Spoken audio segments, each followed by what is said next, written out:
Hi, my name is Emily and welcome to my channel. So today I'm going to do a very non-technical review of the Olympus TG-7. This camera is great and I'm going to tell you why I think it's great starting now.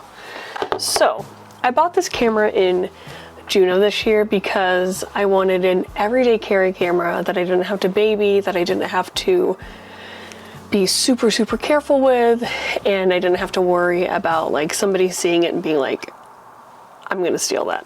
Not that I think it's not an attractive camera, but I feel like people would just think it's just like a digicam from a couple years ago or a decade ago now at this point. I also find that like sometimes with hobbies, I do this all the time. I overcomplicate it because I'm like, I need all the accessories and all the things. And now I did get a few accessories for this camera, but I feel like it's just fantastic on its own. And the lenses that you can get, this is it. This is the lens. I think you can get like a telephoto lens and some kind of fisheye lens, but I haven't felt the need to get those because I want to keep it simple. I got this camera in June of this year, so I've had it for about 5-ish months.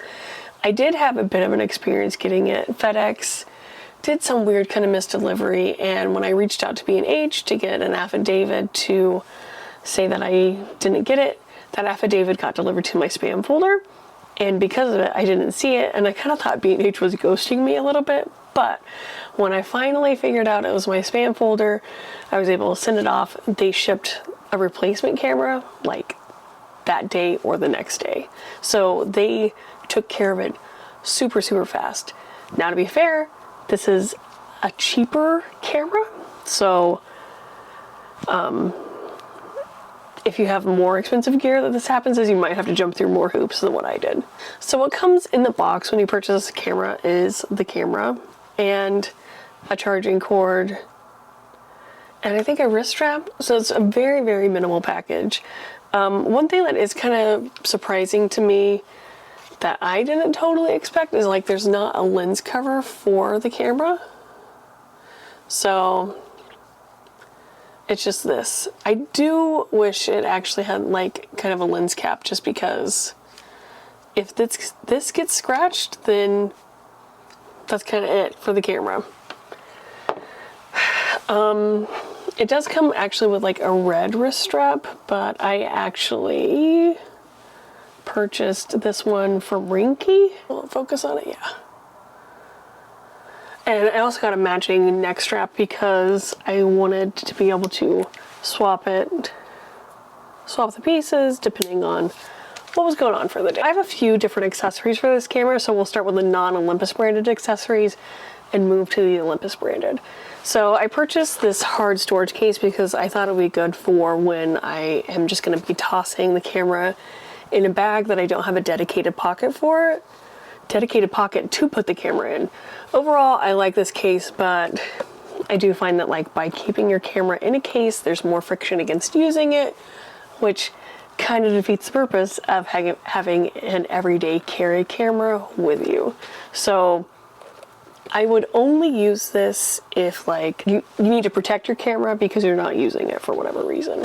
On a related note, I also bought like this silicone case for it, just to kind of like help prevent the body from getting like any scratches and everything, because I do just tend to put this in my bag. This isn't the Olympus branded one. There is an Olympus branded one, but I imagine that there's not too much difference between the two because, I mean, maybe the silicone is thinner, maybe it's better.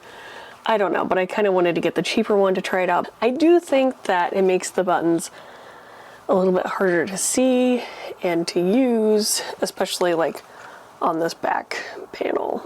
This silicone case is made by JJC and you can get it on Amazon. The next thing that I got was actually, it's also by JJC, and I also got it off of Amazon. Oh my gosh, that's so funny. And it is a replacement for this part of the camera. So you can like remove different pieces of the camera. So like this is the ring. So this would go where I just took it off. So you just kind of like snap it back in, And then what's nice about it is like it does protect the screen or the lens, and you can just easily pop it open. So the combo of these two things I would recommend over doing the hard shell case if you were really just like tossing this camera in any type of bag. I also put like a screen protector on this camera, so it is a pretty rugged screen already, but I just wanted to protect it even more because this doesn't have a viewfinder. And so once the screen goes, we kind of can't really use the camera anymore. And then the last two accessories are Olympus branded, which is this flash diffuser. So the flash diffuser just takes the on-camera flash and softens it up so it isn't so harsh. And you have the option to do like a high or low output with just this little toggle here. And I tend to keep this one on my camera the most because it gives it that like just softer kind of light. And then this is the accessory that I actually purchased at the same time that I bought my camera, which is this LED macro ring, and it takes the on-camera flash and just kind of like evenly distributes it so your pictures are lit a little bit more evenly. I think another good way to kind of talk about this camera would be to look at some of the photos that I've taken with it. So we're actually going to kind of look at a lot of different photos because I've taken a lot of different types with it. Just because I feel like that's a better way to kind of like talk about the situations or, you know, the things that have happened with it that I want to talk about. I don't know. I will say, like, I haven't really taken a lot of photos in December. Like, weirdly, August, November, and so far December, I haven't taken a ton of photos with it. Mainly because I like macro photography, and November and December don't really have like a lot of beautiful flowers to take macro photography of. August, there obviously was. However, I had to take like a lot of photos for work. And so I kind of got like my photography desires and bug out that way. So I didn't really have to go outside of work to kind of fill my cup of photography. Same thing kind of with November as well, because I was doing a lot of prep for like our holiday gift guide and everything. So yeah, so let's look at the footage. Look at the footage, look at the photos. Okay, I think, all right, so this is like one of the very first photos that I took with my camera. It's actually a close-up of a wool and dress, and this is just showing like, it's mind-boggling the magnification that you can get, because it's a pretty fine knit, like you know it's a knit, but it doesn't look knit to the naked eye. So that just goes to show you like how magnified it is.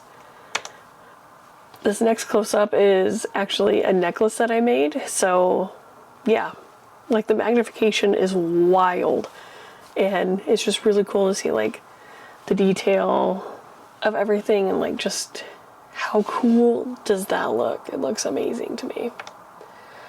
These two photos I actually took on the same day, and I kind of like how there's like something in the center of each photo. So this is like an Eastern lightning bug, and this was actually taken during the day, but because of the macro ring light flash thing, it kind of darkened the background. It almost makes it look like it's at night.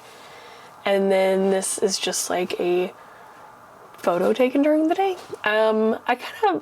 It's so funny because I originally bought this camera not to do macro photography, but that's what I've ended up falling in love with it for. Because I actually bought it wanting to do like more street style photography, and you'll see that is not what I've really been using it for. Okay, so this is a really cool close-up. Everything's really cool. I don't know if you've gathered that yet. Everything is always going to be really cool. So this is a close-up of like a blade of some type of grass. I don't know what type of grass it is, but this is just like the morning dew, and I just love how this camera was able to capture like the striations in the grass, and then also just like the details of the dew. This is another attempt at street photography. I actually kind of like how the colors turned out in this. I remember when I took this photo, I didn't really care for how the colors turned out. I don't think I did any editing to this. But yeah, I actually really, really like it. Same thing, neither of these photos were edited. Just normal outdoorsy kind of stuff. Well, not, I guess one is outdoor, one is indoor. Yeah. I guess it's just like the subject matter of the indoor photo, but I feel like the colors maybe are a little lacking, or like the details a little bit lacking, but also it's kind of just like a grimy bookstore, so I don't know. So these are edited photos taken a day apart, just to kind of see like what everyday style photography would look like with this camera. And this is when I really started to kind of experiment a little bit more with the macro modes. The photo on the right or on the left, I think does a really good job of like making sure that the subject is in focus and everything. The photo on the right, oh my gosh, a little less so, but I kind of like, you kind of see as we go through these photos, there's a lot of photos where maybe just a smidgen of the photo is actually in focus, but then it kind of creates like this nice dreamy like feel to it. There is the option to focus stack with this camera, but you have to have a tripod, and I tried it a few times and like I am just not steady enough to totally make it work without utilizing a tripod, but I kind of like the effect of it. Oh, so I took this photo on July 16th. So 4/3 is what, or a 4:3 ratio, I don't know what you say. 4:3 aspect ratio is what the camera naturally shoots in. However, a lot of the time I've found that like when I put the photos into Lightroom and everything, it does this 9:16 aspect ratio. And I actually think I kind of like it more, but it's good to know that it is a 4:3, so that way then if you're taking photos for Instagram and everything, you know that that's the Instagram ratio now. So it's kind of nice to know that. And you just kind of see how like that little change in like the aspect ratio really, I think, kind of changes the feel of the picture. I don't know why, but it totally does.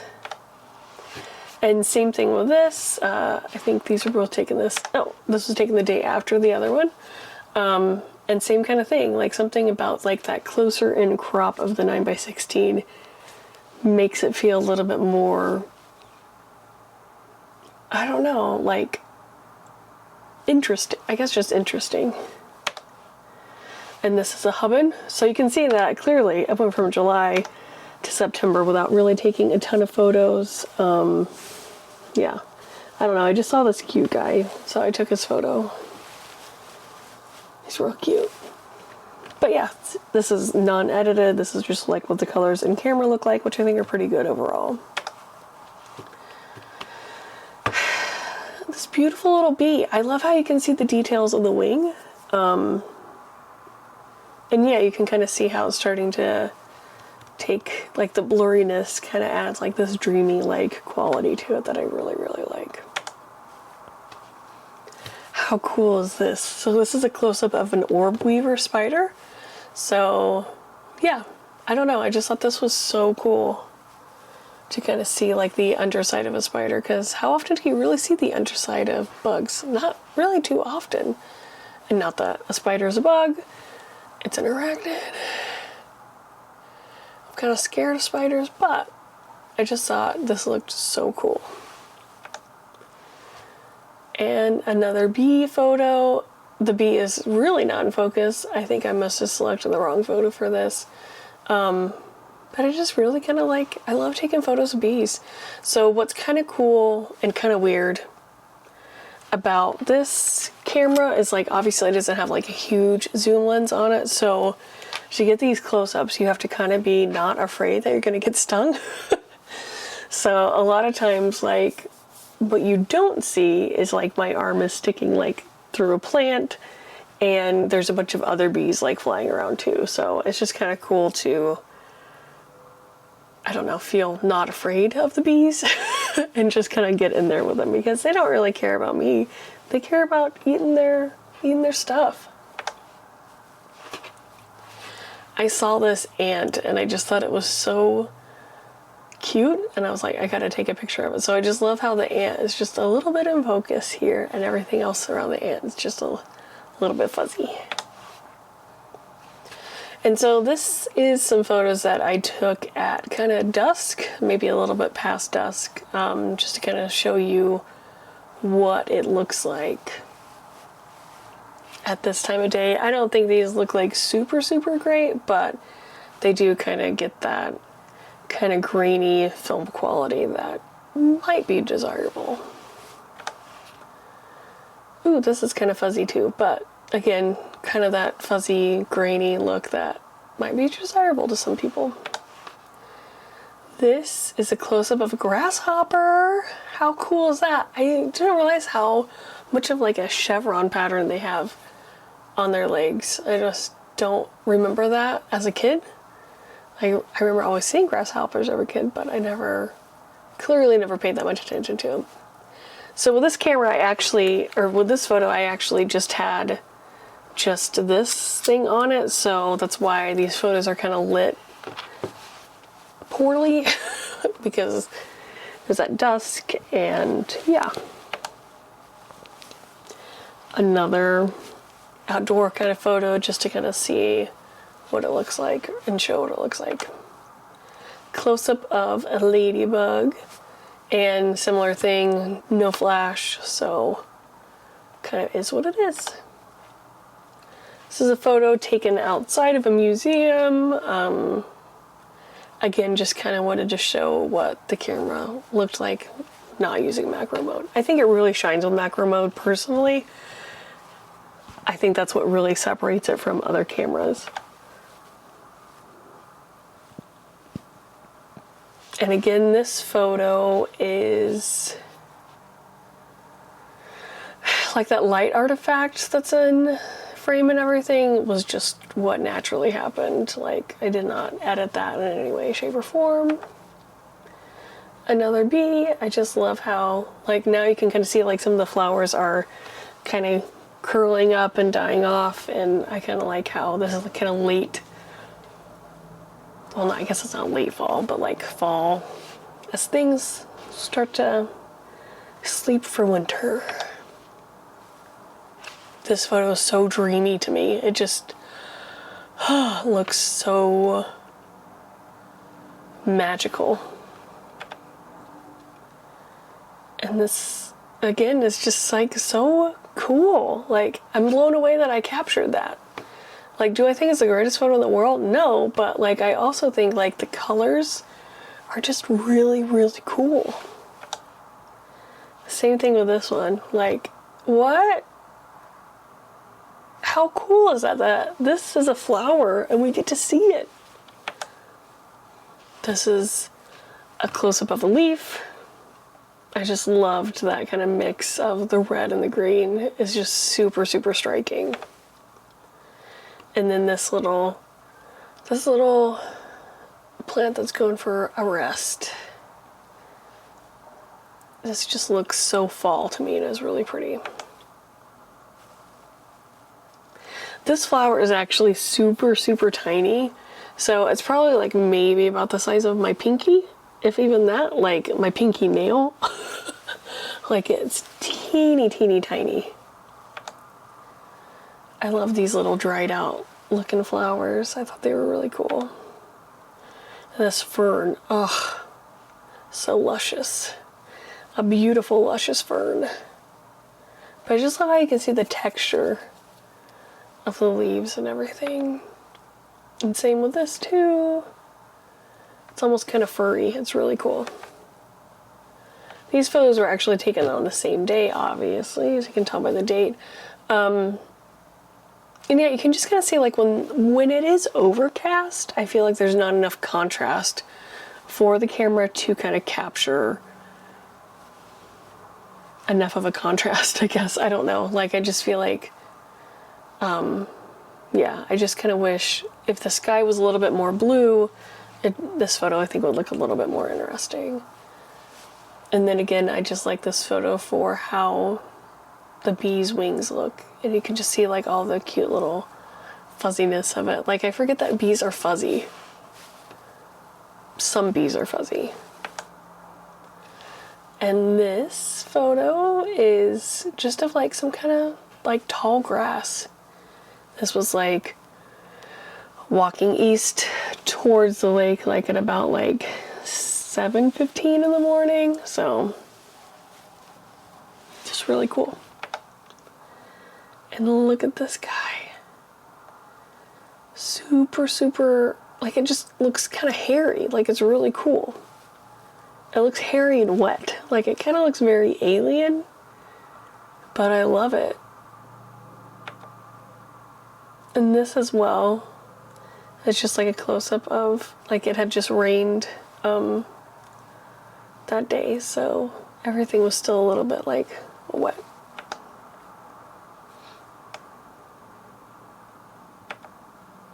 Oh, I didn't realize I put that photo in there twice.